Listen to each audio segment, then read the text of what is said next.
लगता है मेरा भाग्योदय होने वाला है। उसके बाद मैं बड़ा बन जाऊंगा। इस मठ से तेरा उद्धार हो रहा है तो होने दे बेटा। गुरुजी, ये फैसला पक्का है ना? अच्छी बात है। अच्छी बात है। आप इतना जोर दे रहे हैं तो मैं मठाधीश बन जाऊंगा। हेलो हेलो, ब्रोकर राम भाई बोल रहा हूँ। हाँ बोलना। क्या बात है यार, मेरी इज्जत कम हो गई क्या आजकल? बहुत क्या है वो बताता है या फोन रखो? हाँ बताता हूँ। सुनो, एक बहुत अच्छा रिश्ता लाया हूँ। 25 ग्राम सोना और 100 ग्राम चांदी, ऊपर से 1.5 एकड़ जमीन, और लड़की भी दिखने में एकदम लक्ष्मी जैसी है। कोई किलो के हिसाब में देने वाला है तो बता। मेरी रेंज अब चेंज हो गई है। मैं तुझे सारी बात डायरेक्ट मिलने के बाद बताऊंगा। फोन रख। सॉरी गुरुजी, वो एक अर्जेंट फोन था। मैरिज ब्रोकर था। गुरुजी, मुझे एक डाउट है। मेरी शादी मैं खुद कर लूं या फिर वो भी आप करवा देंगे? पीठ पर आसीन होने वालों को संपत्ति व संबंध का मोह त्यागना पड़ता है। काम, क्रोध, लोभ, मोह और अहंकार का दमन कर मन की इच्छाओं को वश में करना होता है। क्या? देखिए, जैसा आप सोचते हैं वैसा मैं साधु इंसान तो नहीं बनना चाहता। आप जिन जिन चीजों को त्यागने के लिए कह रहे हैं ना, वो सारी चीजें मुझ में कुछ ज्यादा ही हैं। इस पीठ के लिए मैं लायक नहीं हूँ, इसलिए मेहरबानी करके मुझे माफ कर दीजिए। बैठ जाओ कृष्णा, बैठ जाओ। शायद तुम अपने व्यक्तित्व के बारे में नहीं जानते। तुम अपनी बाल्यावस्था में निर्वस्त्र बच्चों को अपने वस्त्र दिया करते थे, भूखे मनुष्यों को भोजन परोसते थे। सेवा और करुणा तुम्हारे जन्मजात गुण हैं। बचपन में किसी दुखियारे को अपना निवाला देना कोई बड़ी बात नहीं है। होश संभालने के बाद देना चाहिए। इस समय तुम क्या कर रहे हो Krishna? Chit fund finance company खोली है मैंने। जरूरत के हिसाब से लोगों को पैसे देता हूँ, वो भी बहुत कम ब्याज में। इसलिए लोग मुझे ब्याज वाले कृष्णा के नाम से बुलाते हैं। तुमसे ऋण लेकर जाने वालों ने कभी तुम्हें वापस किया? भाई आज शुक्रवार है ना, इसलिए मुझे याद नहीं रहा भाई। भाई अब क्या बताऊं, 2-3 दिन से माल बिका ही नहीं। भाई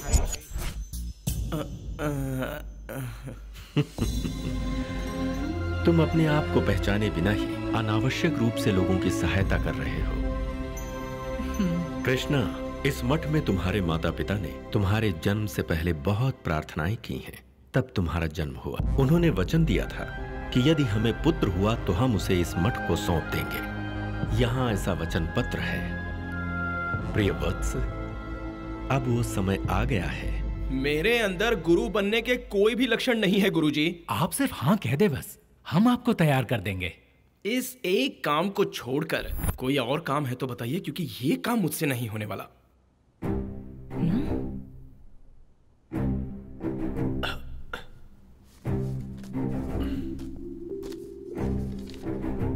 आने वाली दूसरी पूर्णिमा अर्थात गुरु पूर्णिमा से पहले इस मठ के 29वें गुरु बनकर इस पीठ की शोभा बढ़ाने हेतु तुम्हें आना होगा। हमारे संप्रदाय के नियमानुसार जो दीक्षा लेता है वही शंकर नारायण जी का उत्सव करता है। यदि तुम ऐसा नहीं कर पाए तो अपने प्रायश्चित के रूप में तुम्हें 1 गज भेंट देना होगा। जिस गज को तुम भेंट करोगे उसी पर वो उत्सव होगा। आज के जमाने में हाथी देना कितना कठिन है, वो हमसे थोड़ी होगा। तू गुरु बन जा। मैं गुरु नहीं बनूंगा, हाथी दे दूंगा। आप सिर्फ हाथी ही नहीं देंगे, आपको उस पर सवार होकर भी आना है। सवार होकर क्यों? उस पर लेट के आऊंगा। इस तरह हठ दिखाने वाले लोगों को हाथी पैर की बीमारी से तड़पते हुए कई बार देखा है।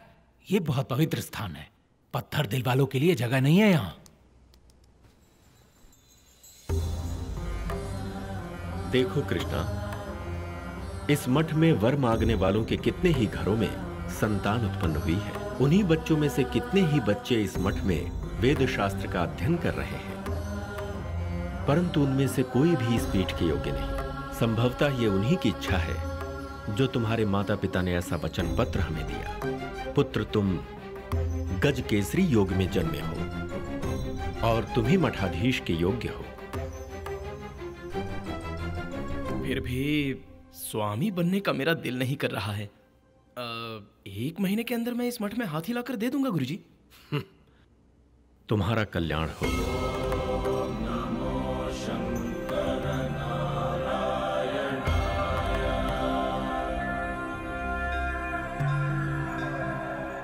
उस मठ में प्रार्थना करने के बाद पता है कितनों को संतानें हुई है।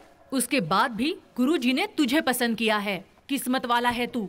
और तू मठ में सबके सामने मुझे आंखें दिखा रहा था। क्या माँ तुम भी अपने जवान बेटे की शादी कराकर अपने बहू के साथ डेली झगड़ा करना छोड़कर मठ में ले जा रही हो मुझे स्वामी बनाने के लिए? स्वामी कैसी माँ हो तुम भी? हैं? रोजाना कितने ही डॉक्टर्स या फिर इंजीनियर्स बनते रहते हैं, लेकिन पता है स्वामी बनना कितनी बड़ी बात है, वो भी हमारे मठ का स्वामी। अरे किस्मत वाला है तू। क्यों तुम कोई पंडितायन हो क्या? शादी के दहलीज में जवान बेटा खड़ा है और उसे ले जाकर स्वामी बनाने में तुली हो। ये तेरे बाप का फैसला है जो तू इतने बड़े मठ का स्वामी बने। अपने माँ बाप का एक भी फैसला नहीं मानेगा। तू कैसा बेटा है?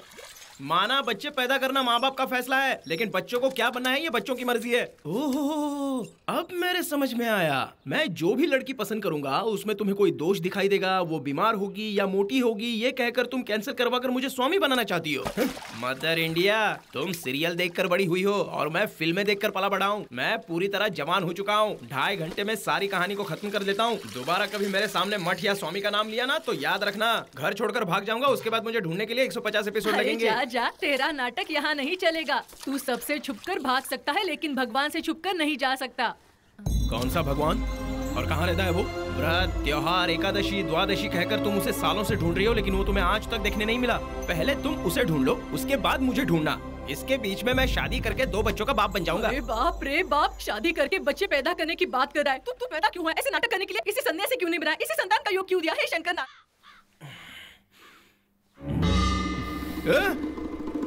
नमस्ते। नमस्ते। आप आगे मंदिर के स्वामी बनने वाले हैं। आपको इस तरह 9 बजे तक सोना नहीं चाहिए। अरे कौन स्वामी बनने वाला है? ये तुम्हारी अपनी सोच होगी। अरे जाओ ना यार, स्वामी स्वामी करके दिमाग खराब कर दिया। अरे इस तरह की कहानी मैं रोज पेपर और टीवी में पढ़ता और देखता रहता हूँ यार। दूर का सफर कम खर्चों में होगा। अरे हम दूर का सफर क्यों करें? यहाँ क्या खराबी है क्या? बिना खर्च मुझे फ्री में ले जाने के लिए मेरा बाप कोई वीआईपी था क्या? पत्नी के साथ अनबन करके पति को मानसिक तनाव, पत्नी के साथ झगड़ा करके सुकून से रहने वालों को ब्रह्मा ने आज तक नहीं बनाया यार। जरा इधर। मान लो अगर मैं मठ का मठाधीश बन गया तो मैं मठ को फुल्ली हाईटेक बना दूंगा। तुम्हारे जैसे मर्द रहेंगे तो मठ कभी हाउसफुल नहीं होगा। एक 8-10 लड़कियों को हम बुला लेंगे, फाइनेंस की सारी जिम्मेदारी उन पर सौंपेंगे। Imported car, international school, NRI fund. आप मंदिर के नियम को तोड़ने की बात कर रहे हैं। हम आपके बारे में सोच रहे हैं और आप मेरा ही रास्ता भटका रहे हैं। एक बात याद रखिए, 1 महीने के अंदर आप मठाधीश बनकर मठ में आएंगे, समझ गए आप? मुझे डरा रहे हो क्या? मैं भी कोर्ट कानून सब जानता हूँ। मुझे मठाधीश बनाने के लिए मेरी परमिशन जरूरी है। जबरदस्ती कोई बना नहीं सकता। और अगर जबरदस्ती बनाने की कोशिश की तो जनता को बुलाकर हंगामा करवा दूंगा और केस करके मठ ही बंद करवा दूंगा। ऑलरेडी 2-3 बंद करवा चुका हूँ। उसकी अवस्था ही उससे ये सब बुलवा रही है। उन्हें जरा भी भय नहीं है, मुझे ही धमका दिया। समाज में जो हमारी संस्कृति का विनाश हो रहा है, ये उसी का असर है। जो वर्तमान में घटित हो रहा है उससे संबंधित प्रश्न उन्हीं के पास मिलेंगे। एक अंडे को जब हम तोड़ते हैं तो एक जीव का नाश होता है, और वही अंडा जब अंदर से टूटता है तो जीव उत्पन्न होता है। तमसो मां ज्योतिर्गमय, अंधेरे से प्रकाश की ओर वो स्वयं आएगा। ओम नमो शंकर नारायण।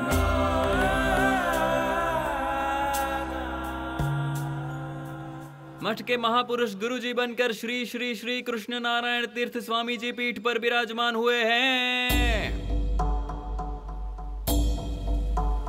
साक्षात स्वामी जी लग रहा है। अगर तू स्वामी बन गया ना तो हमारी लाइफ ही बदल जाएगी यार। Government project, road contract, school college बना के ऐश करेंगे यार, और हमारा ब्लैक भी व्हाइट हो जाएगा। फ्रेंड के रिश्ते से मेरे साथ रहने वाले कचरे की औलादों, तुम लोगों का ब्लैक व्हाइट होगा मेरे ऑरेंज बनने के बाद। 27 साल की उम्र में मेरी लाइफ DTH से DD1 बन गई। मैं इस टेंशन में हूँ और तुम लोग अपनी तरक्की के बारे में सोच रहे हो। फिक्र क्यों कर रहे हो भाई? जैसा उन्होंने कहा वैसा कर दो ना तुम। उन्होंने हाथी मांगा है, हाथी, कोई चींटी नहीं। अरे अल्लाह भाई, तुम भी वही दे दो ना। हाथी लाखों रुपए में आता है, अपने बस की बात नहीं है। मठ के नियम के खिलाफ नहीं जा सकते भाई। ये बात जब मैं मानता हूँ तो तुम क्यों नहीं मान सकते बताओ?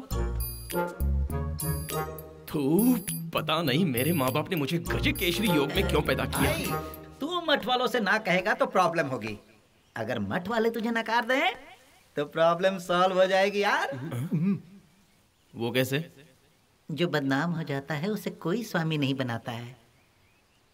हाँ, कुछ लोगों का स्वामी बनने के बाद सीडी आता है, किंतु तेरा स्वामी बनने से पहले ही मार्केट पे सीडी आ जाएगा।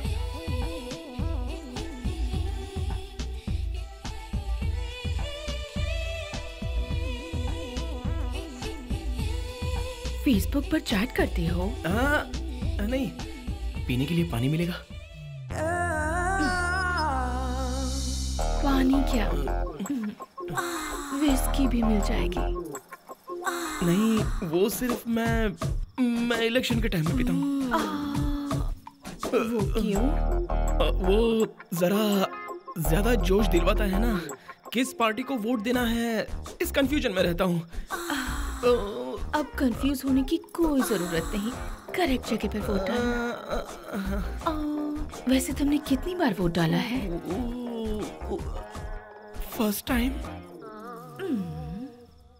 वोटर आईडी तो बनाया है ना? Voter ID? क्या चाहिए सर? अरे उधर देखो। मैंने कुछ नहीं किया सर, मैं तो सिर्फ इसके साथ टीवी देख रहा था। इंस्पेक्टर गजेंद्र से झूठ बोल रहे हो। टीवी यहाँ देख रहा है, घर में टीवी नहीं है क्या? सर, मैं दिन रात टीवी देखता रहता था ना, इसलिए घर वालों ने केबल काट दिया था सर। जैसे कमीने के साथ घर वाले और क्या करेंगे? हैं? तू बता, तेरा गांव किधर है? हमारा गांव यहाँ बगल में ही है। ऑटो से 50 रुपए लगते हैं और गांव में पुलिस बहुत स्ट्रिक्ट है, इसीलिए हम यहाँ आए थे। मतलब इंस्पेक्टर गजेंद्र इंटेलिजेंट नहीं, महा बेवकूफ है, यही कहना चाहता है ना तू? नहीं साहब, एरोप्लेन को ही बिगाड़ दूंगा, फिर उड़ना फड़फड़ाना बंद हो जाएगा। भाई, ए गुरुजी, अरे यार इन्हें समझाना। राजेश जी। हाँ सर। हमारे मठ के गुरुजी आए हैं, नमस्ते कीजिए। नमस्ते गुरुजी। नमस्ते नमस्ते। सर, ये आपके पैर बहुत शुभ हैं गुरुजी। उधर आपने यहाँ पर अपना पैर रखा और उधर ऐसे गलत धंधे वाले सामने आ गए। आप महान हैं, आपकी जय हो। अरे यार, इन्हें बताता क्यों नहीं कि हम तुम्हारे दोस्त हैं? सर, ये लोग। अरे ये नवाब की औलादें जैसे ही पुलिस वालों के हत्थे चढ़ते हैं, इन्हें मिनिस्टर और स्वामी जी याद आने लगते हैं। इन्हें ले जाओ इन्हें। सर, ये दोनों। अरे इन दोनों को मैं सुधार दूंगा, आप चिंता मत कीजिए। मेरा नाम याद रखिएगा, इंस्पेक्टर गजेंद्र।